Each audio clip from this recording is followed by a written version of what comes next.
Brújula y ya estamos en contacto con la licenciada Graciela Dubres. Graciela, muy buenas tardes. Buenas tardes, Mario, ¿cómo están? Muy bien, aquí como siempre desarrollando nuestro programa La Brújula. Graciela, hoy te estamos molestando porque querríamos saber qué pensás y qué información tenés sobre el sistema carcelario argentino. Da la impresión, yo creo que todos tenemos la impresión de que es un sistema desbordado, por un lado, vetusto, y que no cumple la finalidad de resocializar a nadie, muy por el contrario, empeora a las personas. Pero bueno, eso es lo que pensamos desde afuera, no estamos vinculados a ese ambiente.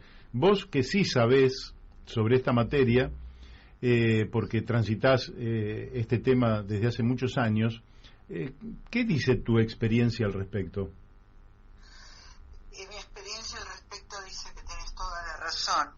Fíjate que en la provincia de Buenos Aires, solamente en la provincia de Buenos Aires en este momento tenemos alrededor de 50.000 presos en las unidades carcelarias y alrededor de 5.000 en comisaría, lo que sería una totalidad de 55.000 personas privadas de su libertad, la inmensa mayoría de ellos en situación de prisión preventiva. La pandemia agravó muchísimo la situación por el hecho de que, aunque decían que trabajaban en forma remota, en realidad los tribunales y todo el sistema judicial no funcionó. No funcionaron las salidas transitorias, no dejaron de funcionar las condicionales, las salidas condicionales, y bueno, y se seguía metiendo presa gente también por delitos como violar la pandemia, como digamos no cumplir con todas los requisitos de digamos que se había impuesto por la seguridad sanitaria, y bueno, y muchas personas, entre ellas una mujer que todavía se está investigando el caso en Córdoba, murió presa por ese tipo de delito. Entonces, estamos frente a una situación de desborde absoluto. Parece como que la población pidiera mucho más cárcel a cambio de mayor seguridad, lo cual es ilusorio y no ocurre así. En la realidad concreta, los delitos de contingencia, o delitos de ocasión, son los que más se prisionizan, y los grandes delitos que dañan a la inmensa mayoría de la población quedan impunes. En este momento tenemos, por ejemplo, el Consejo de la Magistratura, que tiene que nombrar jueces federales en una crisis absoluta, donde vuelve a estar en vigencia la ley 23937, que es la ley anterior al 2006 de la 20.080, que tenía sus modificaciones, que había impuesto el kirchnerismo y que fue declarado inconstitucional. Y faltan nombrar jueces federales, que son los jueces, 67 jueces federales, que son los jueces que deben investigar, formar jurado para crímenes graves. Porque los crímenes federales son los crímenes graves. Los que administran las provincias son los crímenes de contingencia o de menor cuantía. Entonces tenemos toda una población absolutamente, en condiciones indignas de la dignidad humana, vale la redundancia de la expresión, miserablemente tratadas. Con la pandemia quedó en evidencia que es mentira que encima el Estado los tiene que mantener. Si no tienen familia que les lleven comida, los presos se mueren de hambre. Durante la pandemia y después post-pandemia actualmente hay una crisis sanitaria fatal en la provincia de Buenos Aires. Sin ir más lejos, te comento que el caso González Ruiz, por ejemplo, que nosotros terminamos en la Comisión Interamericana de Derechos Humanos, fue un muchacho que sufrió a causa de una reyerta interna de la Unidad 48 de San Martín, la quebradura de un brazo, 4 meses con el brazo quebrado. Y nadie se hacía cargo. Es decir, nosotros recurrimos hasta el subsecretario de Derechos Humanos de la Corte de la provincia, que mandaba, proveídos, y bueno, como organismos, digamos, que se ocupen de derechos humanos de las personas privadas de libertad, tenemos muchos. Ninguno se hace cargo de nada.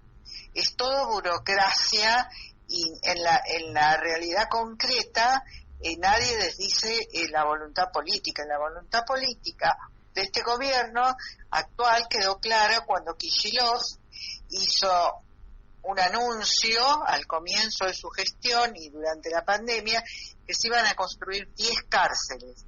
Esto significa más prisionización en la provincia de Buenos Aires. Bueno, no se construyó un baño, la verdad. En la realidad concreta no se construyó nada, pero significó, dar veña a la mano dura. Alexis, que es el director general del Servicio Penitenciario de la provincia de Buenos Aires, es el mismo que tenía María Eugenia Vidal, o sea, hay una continuidad en gestión, no hay una diferencia, y las prácticas siguen siendo las mismas.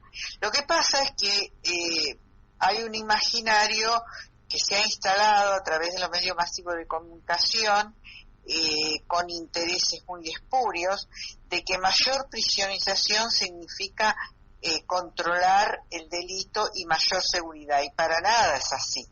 Claro. O sea, la provincia de Buenos Aires sigue teniendo la misma alarma social sobre la inseguridad delictiva que con el gobierno anterior y anterior y anterior. La diferencia está que se sigue prisionizando gente y entran todos y no sale nadie. Esa es la realidad completa. Ahora, si uno esto claro tiene tantas puntas, ¿no?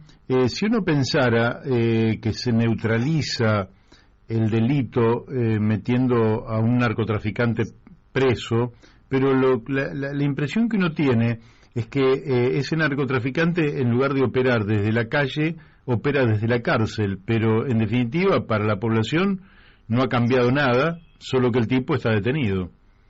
Esa es una posibilidad. La otra, y que es la más corriente, es que es sustituido en el mismo día.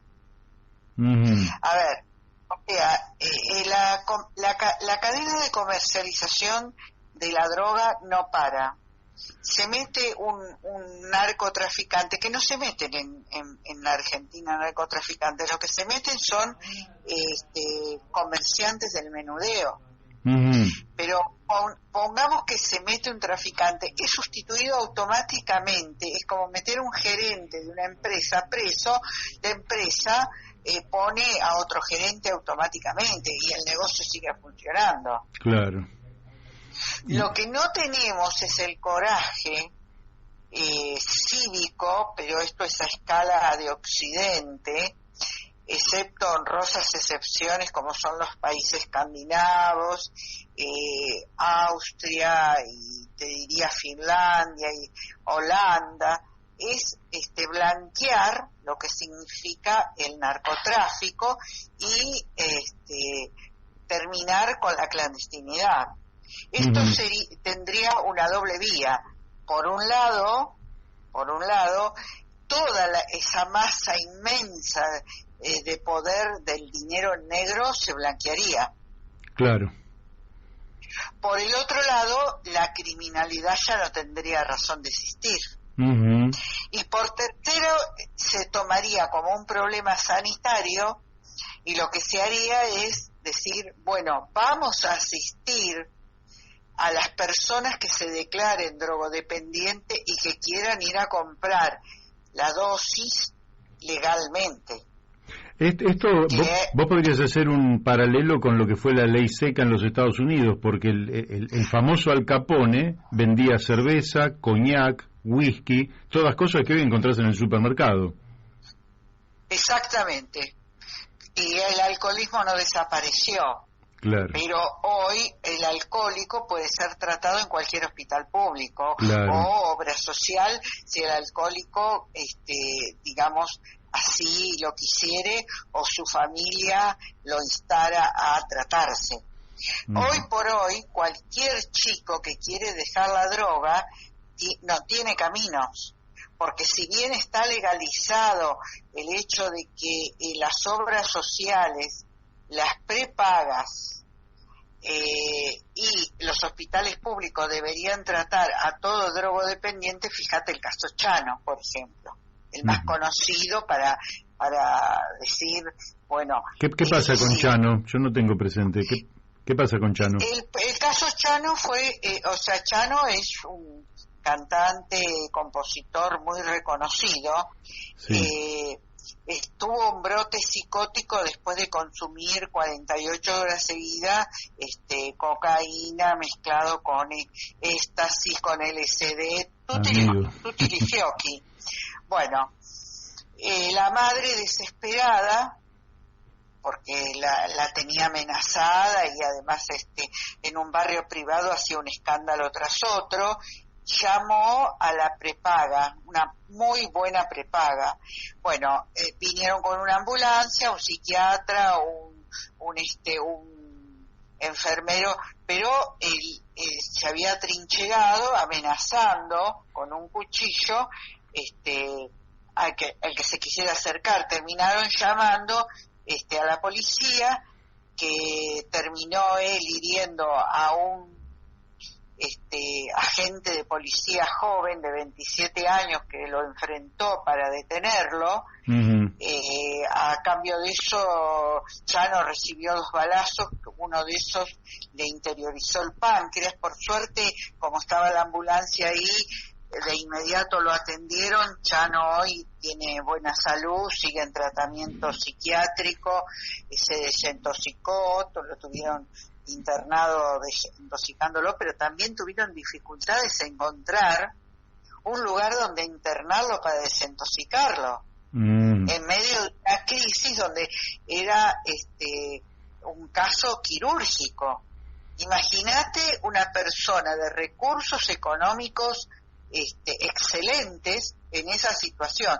Imagínate de eso para abajo. Claro. Hoy un chico de barrio que no tiene recursos y que termina traficando a cambio de su dosis, si quiere desintoxicarse no tiene dónde. Claro. Porque no han puesto, es decir, la ley de salud mental es muy hermosa en sus enunciados, pero desmantelaron todos los servicios de salud mental y no los sustituyeron por equipos interdisciplinarios, y en cada barrio tenían que haber puesto una posta sanitaria de salud mental y no lo han hecho. Porque están quebrados económicamente y porque no hay interés en hacerlo, porque mientras que vos estás rescatando a un chico de la droga, el narco está buscando un cliente que sustituir. Claro. Porque eso es un negocio. Entonces la única manera de terminar con esto es una fuerte intervención del Estado, cosa que no la hay. Sin ir más lejos, yo esta madrugada me desperté a las 3 menos 10 en medio de unos gritos por la calle, por la calle de mi casa, y me asomo por la ventana y veo un hombre lastimado y otro que lo llevaba y decía cállate, pero lo voy a matar. O sea, los dos absolutamente dado vueltas en medio de la tormenta, de la lluvia y el viento, lastimados, que seguramente serían en una pelea de consumo. O sea, no hay otra. La mayoría del delito de jóvenes adultos y adultos, digamos, hasta los 40 años, tiene un componente de consumo. Ya sea que consumen para cometer delitos, ya sea que cuando van a cometer un delito, digamos, como para entrar en la cadena de comercialización de, por ejemplo, de repuestos de auto, para darse ánimo, consumen. Claro. Sí, hoy los repuestos de auto, los autos se roban por encargo para proveer internamente de repuestos. Seguimos como hace 15 años atrás, no ha cambiado nada. Claro, sí, de hecho el año pasado me robaron el coche. Claro, cuando uno va a la única cosa que cambió y agravó es el feminicidio. Después todo lo demás es como era entonces. Hace 15 años que cuando analizás por qué razón hay gente presa es por las mismas razones. No hay una política de planificación, de desarticulación del delito, porque decir que es una política criminal, y sí, creo que es criminal la política, claro, pero no a la inversa, es un juego de palabras. Entonces, digo, para tener mayor seguridad urbana o suburbana, o sea, qué tipo de delitos la gente comete, qué tipo de violencia estamos padeciendo. Fácil, vas a las cárceles y ves qué tipo de personas ingresa, vas a trasladas esto a los barrios o a los conglomerados urbanos y decir, bueno, hay que trabajar fuertemente con aproximación ciudadana para que estos hechos nos ocurran. Siempre van a ocurrir hechos delictivos porque está en la naturaleza humana. Desde que somos civilización o que nos agrupamos en clanes que cometemos delitos, pero no es la magnitud que vivimos hoy. Claro. Ahora, una persona que va presa, ¿qué chances tiene, o de esos 55.000 que vos planteaste, ¿no? ¿Cuántos estudian, cuántos trabajan en trabajos productivos? ¿Cuántos ocupan su tiempo de una manera virtuosa, digámoslo, en lugar de perfeccionarse en el crimen? Casi nadie, porque no hay cupos, por la sencilla razón que hay hacinamiento. Cuando hay hacinamiento, no hay lo que se llama fases de progresividad de la pena, que sería ingresa, le hacen una ficha criminológica, tiene atención psicológica si lo desea, empiezan por alfabetizar, por luego la escuela primaria, luego la secundaria, y si están incluso condenados a cadena perpetua, por ahí o a condenas muy largas, la universidad y la posibilidad de comprender la criminalidad del acto, arrepentirse y revertir la situación. Yo soy muy escéptica en este sentido. Yo no creo en las condenas de largo plazo. Ajá. En la Argentina hay gente condenada hasta de 50 años y esto significa que va a morir presa por delitos que no tienen retorno. Son delitos de sangre. O sea, el que derramó sangre no tiene retorno. Claro. Pero sí no podemos cambiar una vida por otra, porque sería simbólicamente la pena de muerte. O sea, el ojo por ojo. En un hecho de sangre donde el agresor mató, no reparo la ausencia del que sufrió la muerte matando detrás de las rejas lentamente a otro. Puedo que comprenda la criminalidad del acto, si es posible, si la estructura psicológica lo da. Para eso tiene que haber equipos psiquiátricos e interdisciplinarios serios, con voluntad de trabajo y bien pagos, y ver la posibilidad de que esa persona se arrepienta, nunca más vuelva a cometer ese delito, y si desde el primer día y en 15 años yo como pena máxima lo socializo, recuperé de ese drama al menos uno. En nombre de la víctima que no se repone, digamos, lo que hice socialmente es recuperar a uno de ese drama. Claro. Y la familia puede ser indemnizada por él mismo que cometió el delito. Es decir, no hay un precio para la vida. Sí, claramente. Te quiero hacer una pregunta, te traslado una pregunta de un oyente. Dice sobre los cursos que hicieron personas como Amado Vudú para acortar la pena. Bueno, lo de Amado Vudú fue una de las tantas cochinas picardías al partido que pertenece, ¿no? Porque es cierto, digamos, cada vez que se hace la escuela primaria, se hace la secundaria, se hace cursos, digamos, de oficios o seminarios, muestra voluntad de socialización, se les cuenta de la pena. Pero Amado Vudú era un profesional universitario, sí. Y la picardía fue arreglar, entre comillas, no es igual que Juan García, que entró analfabeto. Hoy justamente nos estamos ocupando de un caso de un muchacho que se declaró que tiene HIV, TBC y diabetes. Tiene llagas en las llagas de los diabéticos en los tobillos. Está en la unidad 2, en lo que se llama depósitos, que viene a ser pabellones de tránsito, desde hace 2 meses, porque se declaró homosexual y entonces no lo quieren en los pabellones, o claro. Eso alegan en el servicio penitenciario, lo tienen ahí, sin atención sanitaria y sin nada. Quien escribe es un compañero, porque él es semianalfabeto, no puede expresarse por chat, escribiendo. Entonces escribe otro compañero por él. Hace 3 años que está preso.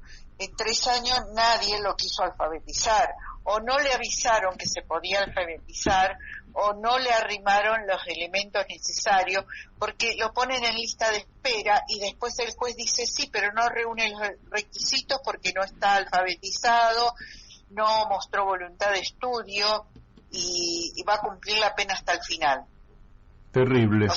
O sea, el tiempo se me fue, pero para cerrar, si vos tuvieras que decirnos, para no irnos cabizbajos, digamos, y desalentados, si nos tuvieras que decir 2 o 3 reformas importantes que habría que hacer, pero el título, la desarrollamos otro día, ¿qué reformas pensás vos que habría que hacer? Reforma de la ley orgánica del servicio penitenciario. El servicio penitenciario es una fuerza de seguridad a nivel provincial y a nivel nación, para evitar que se maten entre sí los que están cohabitando obligatoriamente, porque no es una cohabitación elegida, claro. Y no se fuguen. Todas las demás funciones las deben cumplir los respectivos ministerios. La ley de cupos la debe manejar el juez que condena a alguien, debe saber a dónde va a destinar a ese detenido y no dejarlo librado del servicio penitenciario.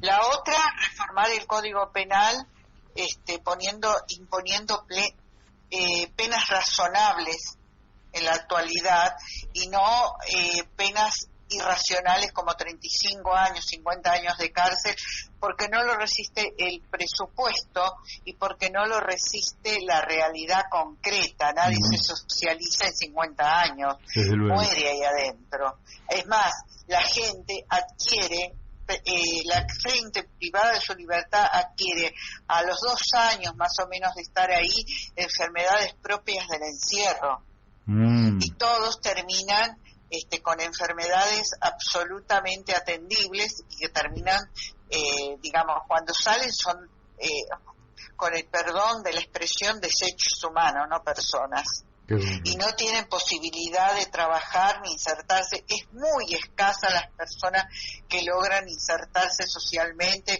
y superar el trauma del encierro tantos años. Entonces, eso debe ser racional, equitativo, abandonar la idea de castigo por la de responsabilidad social y por sobre todo trabajar con la violencia, porque tenemos una sociedad súper violenta en las relaciones cotidianas que no tiene nada que ver con el delito, digamos, de contingencia.